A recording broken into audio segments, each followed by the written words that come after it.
प्यारे बच्चों, Shri Ram senior secondary school की ऑनलाइन क्लास में आपका हार्दिक अभिनंदन है। आज हम आपको चित्रकला के दूसरे अध्याय, जिसका संबंध मुग़ल चित्र शैली से है, उसके बारे में जानकारी देंगे। तो देखिए, बस 15वीं शताब्दी के उत्तरार्ध तक आते आते भारतीय चित्रकला में महत्वपूर्ण परिवर्तन दिखाई देने लगते हैं। जैन अपभ्रंश शैली में व्यापक परिवर्तन आ गया था।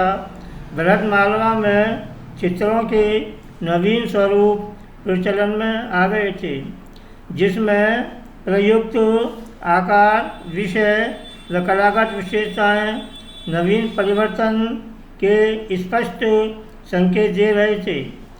इस समय में चित्रित नियामतनामा, आरण्यक पर्व यानी आगरा, लॉर्ड चंदा, महापुराण, चौर पंचशिखा यानी पालम इस परिवर्तन के प्रत्यक्ष उदाहरण हैं। 16वीं शताब्दी के प्रारंभ की कला में जहाँ नवचेतना की पश्चात अनुभव की जा रही थी, वहीं रियासतों के आपसी टकराव ने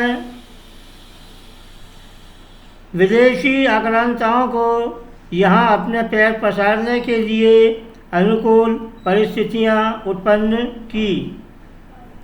भारत में मुग़लों का प्रवेश 1526 ईस्वी में हुआ, जब बाबर पानीपत युद्ध में विजय प्राप्त कर दिल्ली का शासक बना। बाबर यानी तैमूर, इनके पिताजी तैमूर वंश के थे कि 5वीं पीढ़ी में, तथा मंगोल योद्धा चंगेज़ खां, जिनकी माता इस पक्ष की थी, कि 14वीं पीढ़ी में जन्मा, इसलिए इन्हें मुग़ल कहा गया। मुग़ल शहंशाह प्रारंभ से ही कला प्रेमी रहे हैं। बाबर, हुमायूं, अकबर, जहांगीर और शाहजहां तक इस शैली में निरंतरता एवं क्रमिक विकास दिखाई देता है। मुग़ल शैली प्रारंभ में पूर्णतः ईरानी कला थी, जिसे भारतीय संदर्भ में प्रस्तुत किया जा रहा था। अकबर के समय यह शैली राजस्थानी अपभ्रंश व दक्षिणी शैलियों के समन्वय से नवीनता प्राप्त कर मौलिकता प्राप्त करने लगी। कहा जा सकता है कि ईरानी व राजस्थानी शैली मुग़ल शैली की जन्मदाता है। जहांगीर के समय यह पूर्णतया भारतीय हो गई, परंतु शाहजहां के समय इस पर यूरोपीय प्रभाव अधिक हो गया था। राय कृष्णदास के मतानुसार भारत में मुग़ल शैली का जन्म बाबर के आगमन से हुआ और बाद में शाहजहां तक मुग़ल शासकों के काल में उसका निरंतर विकास होता रहा, जिसका चरमोत्कर्ष जहांगीर का शासनकाल था। शाहजहां के पश्चात औरंगज़ेब सत्तारूढ़ हुआ। वह कट्टर शासक था। उसने कलाकारों को चित्रांकन छोड़ने पर बाध्य कर दिया। जान बचाने के लिए कलाकार दूसरी रियासतों में शरण लेने लगे या अन्य कार्य कर जीविकोपार्जन करने लगे। यहीं से मुग़ल कला का पतन प्रारंभ हुआ। दरबारी कला होने के कारण मुग़ल शैली प्रत्येक बादशाह के साथ उसकी रुचि के अनुसार परिवर्तित होती रही। इसीलिए मुग़ल कला को प्रत्येक मुग़ल बादशाह के काल यानी कालक्रमानुसार समझना औचित्यपूर्ण होगा। अब देखिए, अब आपको बाबर के बारे में जानकारी दी जा रही है। बाबर को भारत में मुगल साम्राज्य की स्थापना यानी 1526 ईस्वी का श्रेय है, लेकिन वो बहुत कम समय के लिए ही शासन कर सका। 1530 ईस्वी में उसकी मृत्यु हो गई और इस काल के चित्र उपलब्ध नहीं हैं। लेकिन बाबर की चित्रकला में बड़ी रुचि थी, क्योंकि उसने पूर्व का राफेल कहलाने वाले प्रसिद्ध ईरानी चित्रकार बिहिजार तथा शाह मुजफ्फर की चित्रकृतियों को देखी व उनकी समीक्षा भी की थी। बाबर ने अपनी आत्मकथा, जिसका नाम तुर्क के बाबरी यानी बाबरनामा में इन कलाकारों का उल्लेख प्रशंसा के साथ किया है। अब आपको हुमायूं के बारे में जानकारी दी जा रही है। बाबर के पश्चात उसके बड़े पुत्र हुमायूं, जिसका शासनकाल 1530 से 1556 ईस्वी है, ने राज्य संभाला। हुमायूं का पूरा जीवन संघर्षों में बीता, लेकिन वह कला प्रेमी था। अपने लश्कर में वह चित्रकार भी रखता था। जब वो ईरान के शाह की मदद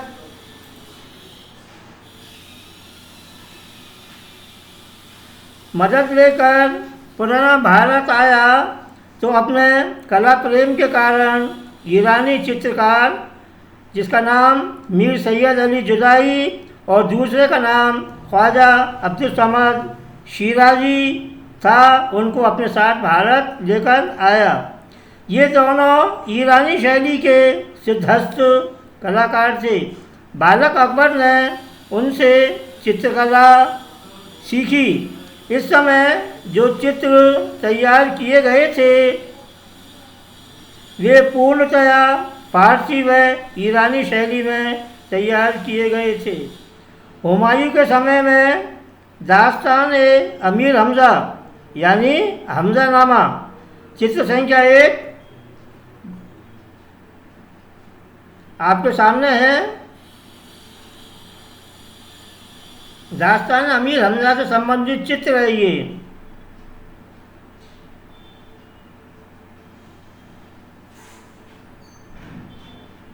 अमीर हमज़ानामा चित्र संख्या 1 का चित्रण प्रारंभ हुआ, परंतु यह अकबर के समय में पूरा हुआ। अब आपको अकबर के शासन और उसकी चित्रकला के प्रति प्रेम के बारे में विस्तार पूर्वक बताते हैं। पोथी खाना यानी पुस्तकालय की सीढ़ियों से पैर फिसलकर गिरने से हुमायूं की मृत्यु हुई, जिस कारण मात्र 13 वर्ष की आयु में अकबर को राज्य की बागडोर संभालनी पड़ी। बाबर व हुमायूं कला की दृष्टि से जीवन का आनंद राजनीतिक परिस्थितियों की अस्थिरता के कारण न ले सके, परंतु अकबर ने अपनी कुशलता से न केवल राज्य का विस्तार किया, बल्कि एक मजबूत समन्वयवादी शासक की भी छवि प्राप्त की। अकबर के शासनकाल में ईरानी चित्रकार जो पहले ही भारत आ गए थे, उनमें मीर सैयद अली व ख्वाजा अब्दुल समद शिराजी प्रमुख थे। इन दोनों कलाकारों ने अकबर की रुचि व नीति के अनुरूप कला क्षेत्र में भी समन्वय की भावना कर दी। उन्होंने ईरानी रूपकारों को भारतीय रंगों में संजोकर अकबर के विचारों को साकार कर दिया तथा जसवंत और बसावन जैसे प्रतिभावान संपन्न भारतीय चित्रकारों ने मिलकर मुग़ल शैली को प्राणवान बनाया, जिससे मुग़ल शैली में ईरानी कठोरता के स्थान पर भारतीय कोमलता का समावेश हुआ। अकबर विद्वान व नीतिज्ञ होने के साथ ही कला पारखी भी था। अतः उसने सैकड़ों चित्रकारों को संरक्षण, सम्मान और प्रेरणा प्रदान की। मुग़ल इतिहासकार अबुल फजल ने अपनी पुस्तक आईना-ए-अकबरी में लिखा है कि अकबर का बाल्यकाल से ही चित्रकला के प्रति स्वाभाविक झुकाव था। उसने बड़े बड़े कलाकारों को अपने दरबार में आश्रय दिया। इन चित्रकारों की ख्याति ईरान व यूरोप तक फैल चुकी थी। भारतीय चित्रकला को व्यापक रूप से देखकर भारतीय संस्कृति व सभ्यता के अनुरूप ईरानी शैली में उसने ऐसे चित्रों का निर्माण करवाया जो समन्वयपूर्ण थे। अकबर ने भारतीय कला, धर्म व संस्कृति को नज़दीक से देखकर मुग़ल चित्रकारों को इन्हें चित्रित करने के लिए प्रेरित किया। दास्तान-ए-अमीर हमज़ा, शाहनामा, तारीख़-ए-ख़ानदान-ए-तैमूरिया, रज़्मनामा, वाक़ियात-ए-बाबरी, अकबरनामा, अनवर-ए-सुहैली, दराहनामा जैसी सचित्र पुस्तकों के साथ ही रामायण, महाभारत, योग वशिष्ठ, नल दमयंती, शकुंतला, कथा चरित्र सागर, कृष्ण चरित्र आदि पुस्तकों का बड़ी कुशलता से चित्रण व परस्पर अनुवाद करवाया। चित्र संख्या 2 आपके सामने है।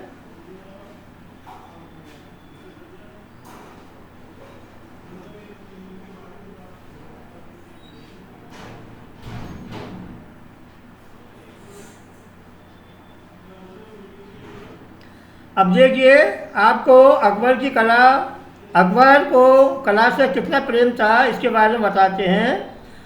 चूँकि अकबर स्वयं एक सिद्धहस्त कलाकार था, क्योंकि उसके पिता हुमायूं ने उसके चरित्र निर्माण के लिए ईरान के प्रसिद्ध चित्रकारों से उसे चित्रकला का अभ्यास करवाया था।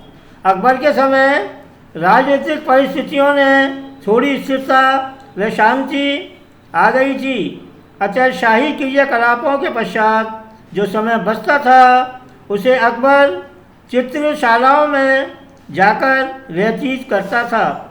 उसके दरबार में मुस्लिम व हिंदू दोनों धर्मों के चित्रकार, जिनमें ख्वाजा अब्दुल समद शिराजी, मीर सैयद अली, सुखलाल, जसवंत, मुकुंद, जगन्नाथ, माधव, महेश, ताराचंद, सांवल, खेमकरण, हरवंश, राम तथा बसावन आदि थे। अबुल फजल ने लिखा है कि ईरानी चित्रकारों की अपेक्षा भारतीय चित्रकार अधिक निपुण, सूक्ष्मदर्शी, भावनाप्रवण थे। उनकी कला के सामने विश्व के कुछ ही कलाकार ठहर सकते थे। उनकी कला में जैसे जीवन बोल उठता था। तानसेन जैसा महान संगीतकार भी उसके दरबार में था। अकबर चित्रकला के साथ शेष अन्य कलाओं पर भी ध्यान देते थे। चित्रकारों को उनके हुनर पर अकबर विभिन्न उपाधियों से सम्मानित करता था। उन उपाधियों में नादिरुल मुल्क, हुमायूं, नसारी आदि सभी ललित कलाओं की समान रूप से प्रगति करने वाले उसके दरबार के योग्य नवरत्न यानी नवरत्न अपने कार्य में पूर्ण दक्ष थे। अकबरकालीन चित्रों को राय कृष्णदास ने निम्नानुसार विभाजित किया है। देखिए पहला पॉइंट इसके अंदर भारतीय कथाओं के चित्र यानी हमज़ानामा, खमसा, निज़ामी आदि ये जो चित्र हैं वो भारतीय चित्र हैं। दूसरे हैं भारतीय कथाओं के चित्र, जिनमें रामायण, रज़्मनामा जिसको कि हिंदी में महाभारत कहा जाता है, नल दमन यानी नल दमयंती, अनवार सुहेली यानी पंचतंत्र आदि। तीसरा है ऐतिहासिक ग्रंथ शाहनामा, ईरान के शासकों का इतिहास, तैमूरनामा यानी तैमूर का इतिहास, बाबरनामा,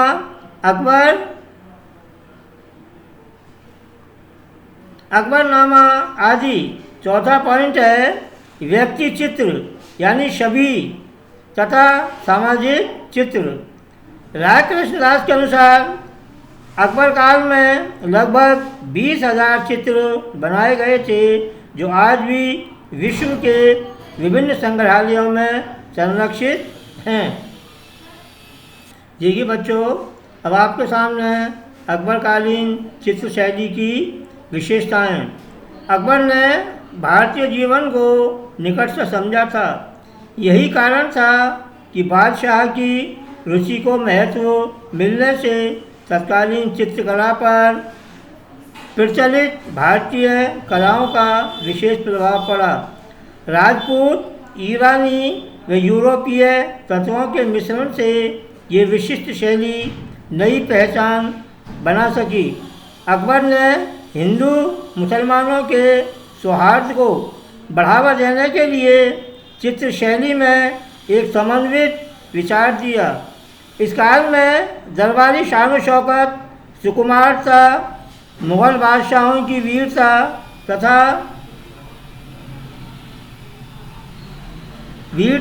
तथा शिकार के दृश्यों की अधिकता है। ईरानी प्रभाव के चलते मुग़ल चित्रकारों ने रंगों का चमकदार ढंग से प्रयोग किया। उन्होंने केसरिया, पीला, नीला, लाल, गुलाबी, हरे रंग का अधिक प्रयोग किया। अकबरकालीन चित्रों में रेखा को महत्व मिला। अकबरकालीन चित्रों में एक चश्म चेहरा बनने की सामान्य परंपरा थी, अर्थात एक तरफ की मुखाकृति का ही अंकन किया जाता था। चित्रों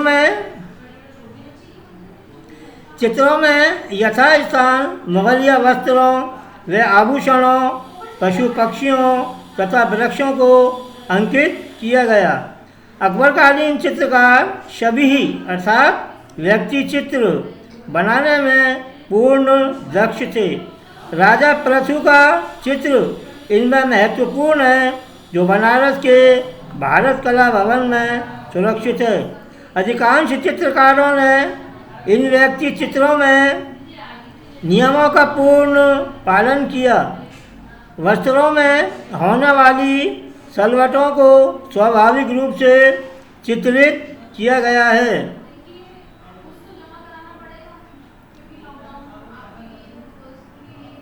एक ही चित्र को कई चित्रकार मिलकर बनाते थे। महत्वपूर्ण व्यक्ति के चित्र बनवाकर उन्हें प्रदर्शित भी कराया जाता था।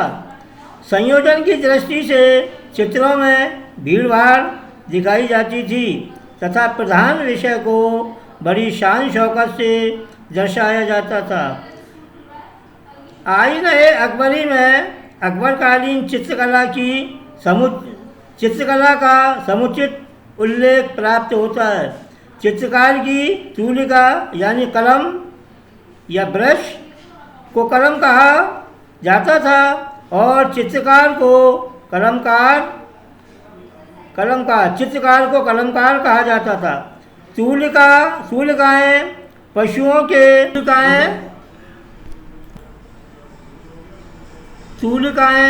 पशुओं के बालों से बनाई जाती थी। आईने अकबरी में उस समय चित्र बनाने के लिए प्रचलित अनेक प्रकार के कागज़ों का उल्लेख हुआ है। सियालकोट यानी पंजाब में कागज़ का एक मुग़ल कारखाना स्थापित किया गया और इसमें बने कागज़ को सियालकोटी कागज़ या मुगलिया कागज़ कहा जाता था। अब आपके सामने हम आपको अकबरकालीन प्रमुख चित्रकारों के विषय में बताएंगे। अकबर के समय कलाकारों की बहुत बड़ी संख्या चित्रांकन कर रही थी। इनमें हिंदू मुसलमान दोनों धर्मों के चित्रकार थे। अब देखिए, इन चित्रकारों में पहला नाम आता है मीर सैयद अली। यह ईरानी चित्रकार हुमायूं के साथ भारत आया था। यह ईरान की सफवी शैली का चित्रकार था। इसके पिता का नाम मंसूर था, जो स्वयं चित्रकार था। मीर सैयद अली अपना उपनाम जुदाई लिखता था। इसके चित्रों में सुंदर और मोहक वातावरण मिलता है। हमजानामा के चित्र इसके निर्देशन में बने।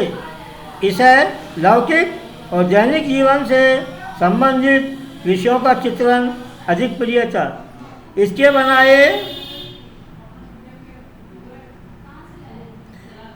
बनाए चित्रों में लैला मजनू का चित्र, मजनू का जन्म तथा पिता का व्यक्ति चित्र प्रमुख है।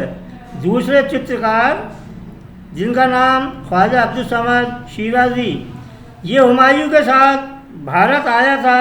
ये ईरानी कला केंद्र शिराज का रहने वाला था। श्रेष्ठ चित्रकारी के कारण इसे शीरी कलम की उपाधि दी गई। इसने हुमायूं और अकबर को कला शिक्षा दी। यह अकबर की चित्रशाला का प्रमुख था। इसके शिष्य भी श्रेष्ठ कलाकार हुए। यह अकबर का प्रिय कलाकार था। तीसरा है दशवंत। दशवंत अकबर की चित्रशाला में श्रेष्ठ हिंदू चित्रकार था। प्रारंभ में यह चित्रशाला में सेवक था और इसने अब्दुल समद से चित्रकारी सीखी। रज़्मनामा में इसने सुंदर चित्र बनाए। इसने विचित्र आकृतियों को भी अंकित किया। उसने दैनिक जीवन पर आधारित पौराणिक दृश्यों को भी अंकित किया। मुग़ल कला में भारतीयता का भाव इसी कलाकार की देन है। चौथे कलाकार हैं बसावन। यह भी अकबर दरबार का महत्वपूर्ण हिंदू चित्रकार था। इसने 100 के आसपास चित्र बनाए। अबुल फजल ने इसकी बहुत तारीफ की। बसावन के चित्र यथार्थ के अधिक नज़दीक हैं। यह कलाकार पृष्ठभूमि बनाने, मुखाकृति की विशेषताओं का अंकन करने, रंगों के मिश्रण तैयार करने आदि में श्रेष्ठ था। दरबारनामा, अकबरनामा आदि ग्रंथों में इस कलाकार ने चित्रण कार्य किया। देखिए प्यारे बच्चों, आज हमने मुग़ल शैली में बाबर, हुमायूं और अकबर से संबंधित जानकारी प्राप्त की। अगले चैप्टर में हम आपको जहांगीरकालीन चित्र शैली के बारे में बताएंगे।